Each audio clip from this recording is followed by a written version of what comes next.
19 तारीख को मुख्य अभियंता का हम गंगानगर और हनुमानगढ़ जिले के दोनों जिलों के जनप्रतिनिधि और कार्यकर्ता और आम किसान इनका घेराव करेंगे। राजस्थान में बढ़े हैं दलित पर अत्याचार, पूरे देश में सबसे ज़्यादा, यहाँ महिलाओं पर अत्याचार सबसे ज़्यादा। उनसे ध्यान बांटने के लिए समय समय पर इनके प्रदेश से लेकर निचले स्तर तक कांग्रेस के लोग ऐसी बातें करते हैं जो निंदनीय है। इनका ध्यान इस देश का, इस प्रदेश का भला कैसे हो, इस पर ध्यान देने की ज़रूरत है, न कि ऐसे अनगर आरोप लगाकर जनता का ध्यान भटकाने का जो काम कर रहे हैं वो कतई उचित नहीं है।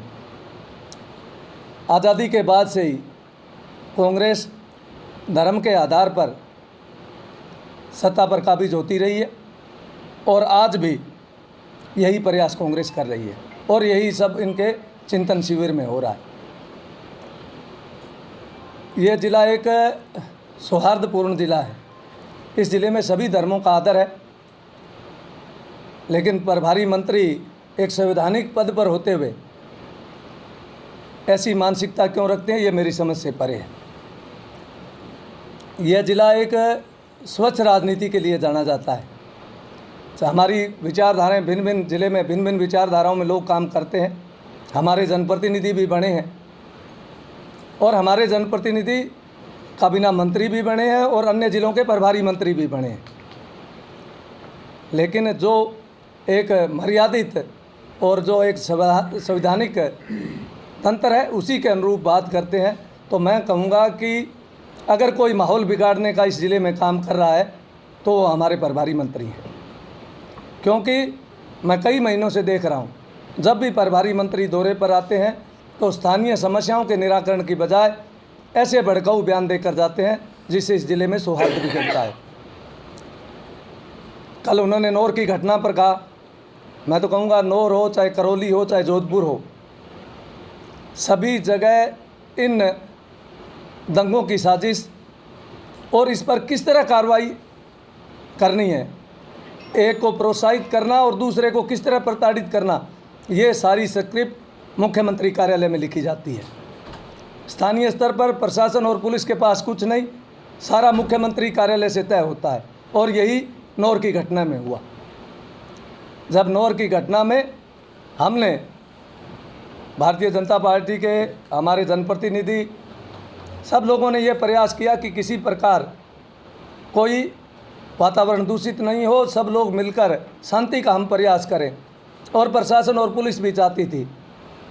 लेकिन मुख्यमंत्री कार्यालय के दबाव के आगे पुलिस और प्रशासन, क्या संभागीय आयुक्त और आईजी भी झुक गए। प्रभारी मंत्री जी को कल जब बैठक में आए तो उनको निर्देशित करना चाहिए कि दोषियों पर कार्रवाई होनी चाहिए और किसी भी कीमत पर शांति व्यवस्था बहाल होनी चाहिए। लेकिन वो भड़काऊ बयान देकर इस ज़िले का माहौल बिगाड़ने का प्रयास कर रहे हैं। वो बहुत ही इस ज़िले के लिए, ज़िले के जनता ये मांग करती है और साथ में इसको निंदनीय बताया। इसी प्रकार प्रभारी मंत्री सत्ता के अहंकार में, आप पत्रकार बंधु बैठे हैं, जितनी भी बैठकों में आए हैं, ज़िले का दौरा किया है, सब बातें अपने अहंकार में, सत्ता के अहंकार में, जैसे इनकी कोई परमानेंट ये पोस्ट हो, उस तरह की ये बातें करते हैं। उनका व्यवहार चाहे पत्रकार के साथ हो, चाहे आमजन के साथ हो, चाहे भिन्न विचारधारा वालों के साथ हो, भिन्न विचारधाराओं के साथ लोगों के साथ हो, एक अहंकारपूर्ण बात करते हैं। ये लोकतांत्रिक व्यवस्था में कतई उचित नहीं। अब अगर मंत्री जी को, प्रभारी मंत्री जी को इतना ही अहंकार है सत्ता का, तो उस अहंकार को एक अच्छे रूप में ले जाना चाहिए। सत्ता का अगर इतना ही अहंकार है तो किसानों को आज 4 महीने से पानी नहीं मिल रहा, सिंचाई पानी नहीं मिल रहा, उसमें परिवर्तित, उस अहंकार को उसमें परिवर्तित करके किसानों को पानी दिलाया जाना चाहिए। किसानों के जो ट्यूबवेल के कनेक्शन 2-2 साल से डिमांड भरकर बैठे हैं, उसमें परिवर्तित करना चाहिए। उस अहंकार को, उस किसानों को मदद दी जानी चाहिए। परीक्षाओं में जो धांधली हो रही है, राजकीय सेवा की जो परीक्षाएं हैं उसमें धांधली हो रही है, तो धांधली रोकने में उस अहंकार का प्रयोग करिए। इसी प्रकार बिजली दरों में चाहे बड़ी बढ़ोतरी रोकने में करना चाहिए। प्रधानमंत्री जी की बहुत बड़ी योजना कि प्रत्येक घर को नल से जल मिले, उस योजना को क्रियान्वित करिए। इसी प्रकार जो अत्याचार, चाहे दलित हो चाहे महिलाओं पर अत्याचार है, उन अत्याचार रोकने के लिए अपनी सत्ता है उसका उपयोग करना चाहिए। लेकिन उस तरफ जब भी कोई बैठक में आते हैं, कल की बैठक में आप सब थे, मूलभूत जो कोई बातें थी उसको एजेंडे में ही नहीं लिया गया। जब भी आते हैं कभी चर्चा नहीं करते कि किसान की क्या समस्या है, मजदूर की क्या समस्या है, व्यापारी की क्या समस्या है, युवाओं की क्या समस्या है, उन पर चर्चा न करके सिर्फ ध्यान भटकाने के लिए दो रटे रटाए सब जो ऊपर से इनके प्रेस नोट के माध्यम से कांग्रेस सरकार और पार्टी के आए हुए हैं वो दो बात करके चले जाते हैं, और जिससे इस ज़िले में माहौल ख़राब होता है। अब दूसरी बात, कल इन्होंने नहर निर्माण जो पुनर्द्वार हो रहा है उसकी जांच के लिए गए। कहाँ गए? मैं आपसे ही पूछता हूँ, कहाँ गए? लखवाड़ी ये तो रोड पर ही है, आप जयपुर जाओगे तो रोड पर आएगी, लखवाड़ी आएगी, राजस्थान कैनाल आएगी। लेकिन इस तरह होती है गुणवत्ता की जांच। गुणवत्ता की जांच पायलट गाड़ी आगे लगा कर नहीं होती, अगर जांच करनी है तो मोटरसाइकिल से होगी। प्रभारी मंत्री अब की बार मैं कहना चाहूँगा कि अब की बार आए, अगर इस नहर को जो इस इन 13 जिलों की है जीवनदायिनी, पीने के पानी और सिंचाई दोनों के लिए, अगर मंत्री में हिम्मत है, प्रभारी मंत्री में हिम्मत है, तो वो मोटरसाइकिल से जहाँ निर्माण हो रहा है उसकी गुणवत्ता की जांच करे। और हमसे अगर कोई सीखना और पूछना चाहते हैं तो 18 घंटे वहाँ खड़े रह के दिखाए, फिर बात करना कि मैंने गुणवत्ता की जांच की है। नहर उत्तर की तरफ से आ रही है, पानी उत्तर की तरफ से आएगा, मंत्री दक्षिण की ओर जा रहे हैं। नहर 338 पर टूट गई, भाखड़ा को पानी नहीं मिल रहा, और ये इधर लखवाड़ी की तरफ जा रहे हैं। पंजाब पार्ट में जो निर्माण कार्य चल रहा है, आज तक कोई इनका मंत्री, कांग्रेस का कोई जनप्रतिनिधि अधिकारी वहाँ गया? किस तरह का वहाँ काम हो रहा है? तो इन पायलट गाड़ी से आगे चलकर प्रभारी मंत्री जी इस राजस्थान प्रदेश के 13 जिलों का, क्योंकि हमें पीड़ा इस बात की है कि इस नहर निर्माण के लिए हमारी सरकार ने 3293 करोड़ एक, 2300 करोड़ एक, और पंजाब पार्ट के लिए 2000 करोड़ रुपए। कल बात कर रहे हैं आपके खजाने से कितने दिए, अब की बार आए तो हमें बता देना। ये हमारी सरकार के मंजूर पैसे, ठीक है, यह काम निरंतर चलना है, क्योंकि ये सिर्फ 1 महीने बंदी के दौरान ही होगा। आपने अपने खजाने से कितने पैसे दिए वो जनता के सामने रखने चाहिए। हमें पीड़ा इस बात की है कि हमने इस काम को बड़ा अंजाम देने के लिए बहुत प्रयास किए, और जब काम सही नहीं हो रहा, गुणवत्ता सही नहीं हो रही, तो हमें इस बात की पीड़ा होती है। लेकिन ये जो अब उस स्तर पर बैठे हैं, जिनके हाथ में सत्ता है, वो सिर्फ दिखाओ और नाटक कर रहे हैं। पायलट गाड़ी से कभी नहर का निरीक्षण होता है तो आप सभी पत्रकार बंधु पहले भी देख चुके हो भारतीय जनता पार्टी के शासन में कि नहर निर्माण की गुणवत्ता की जांच कैसे होती है, और ये आज भी देख रहे हो। दूसरा, इन्होंने अगर 3.5-4 साल पूरे हो गए, ये सिर्फ बात और ही बात करके ध्यान भटकाने की कोशिश करते हैं। कोई 10 मीटर चौड़ी सड़क इस हनुमानगढ़ ज़िले में इन्होंने कहीं बनाई है तो जनता के सामने रखनी चाहिए, चाहे 20 ही किलोमीटर हो, लेकिन 10 मीटर चौड़ी कहीं सड़क। इसी प्रकार हम कहते हैं सबका साथ, सबका विकास, सबका प्रयास और सबका विश्वास, ये हमारा भारतीय जनता पार्टी का नारा है, और इस पर हम खरे उतरे हैं।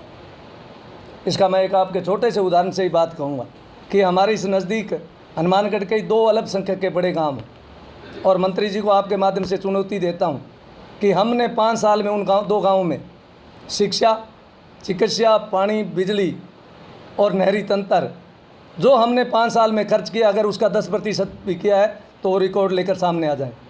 केवल खाली बातें करना, भड़काऊ बातें करना, ये मैं आपके माध्यम से चुनौती देता हूँ। इन 2 बड़े गाँवों में अगर 5 साल में जितना पैसा हमने लगाया है उसका अगर इन 4 साल में अगर इन्होंने 10% पैसा भी लगाया है तो जनता के सामने रखे, और अब की बार दौरे पर आए तो हमें भी बुलाकर बताए, तो हम जो बात करते हैं उस पर हम खरा उतरने का प्रयास करते हैं। इसी के साथ साथ जो अंत में ये बात कहूँगा कि एक संवैधानिक पद पर बैठे हुए लोगों के लिए झूठी बात करना, अमर्यादित बात करना, अगर भारतीय जनता पार्टी, नड्डा जी यहाँ आए और नड्डा जी आग लगाकर चले गए, बात कहना आसान है। इनके पास कोई सबूत है तो सबूत देना चाहिए। कहीं आपने यहाँ जो हमारा कार्यक्रम हुआ इसमें कोई ऐसी इस तरह की बात हुई वो एक हमारे संगठन के कार्यक्रम में आए, हमारे ज़िले मुख्यालय का शुभारंभ करने आए, लेकिन ये अपना समस्या जो जनता की है, ज़िले की जनता की समस्या है, उसका ध्यान भटकाने के लिए, और इनको तो सबसे ऊपर से ही लिखा आता है जो सब कुछ, ये दो बातें हर जगह, दो बात है इनके, हर मंत्री बोलते हैं, मुख्यमंत्री समेत बोलते हैं, इनके चिंतन शिविर में भी यही बोला जा रहा है। और ये सामने अखबार पढ़ा है, कह रहे हैं कि सोनिया जी कह रही है कि पार्टी ने हमें बहुत कुछ दिया, अब कर्ज उतारने का मौका है। कर्ज किसका उतारना है? आप ही राष्ट्रीय अध्यक्ष बनना है आपको ही, कभी माँ कभी बेटा, किसका कर्ज उतार रहे हो? लेकिन वो आपका काम, अपना चिंतन शिविर, इनके पास चिंतन शिविर यही है कि सत्ता पर काबिज कैसे हो और गांधी परिवार कैसे हो, ये इनका चिंतन शिविर है। और इसी के साथ साथ जो एक दूसरी बात भी रखनी थी कि जो हमें भाखड़ा में पानी आज से पहले मिलना चाहिए था, लेकिन इस सरकार की फेल्योर के वजह से भाखड़ा के किसानों को पानी नहीं मिला। आज नरमे के जो भाव हैं उससे किसान पूरी लगन के साथ लगा है, अभी कैसे भी नरमे की बिजाई हो, फसल की बिजाई हो, लेकिन भाखड़ा में 2 दिन 4 दिन पानी देकर इन्होंने रेगुलेशन डिस्टर्ब किया है। और दूसरा, इंदिरा गांधी नहर क्षेत्र यानी राजस्थान कैनाल क्षेत्र में नहर में 20 मई के बाद रेगुलेशन बनना है। अगर ये एक तो भाखड़ा में अविलंब पानी नहीं दिया गया और राजस्थान कैनाल का 20 मई के बाद अगर रेगुलेशन जारी नहीं किया तो 19 तारीख को, आज तो हमने मांग की है, 19 तारीख को मुख्य अभियंता का हम गंगानगर और हनुमानगढ़ जिले के दोनों जिलों के जनप्रतिनिधि और कार्यकर्ता और आम किसान इनका घेराव करेंगे।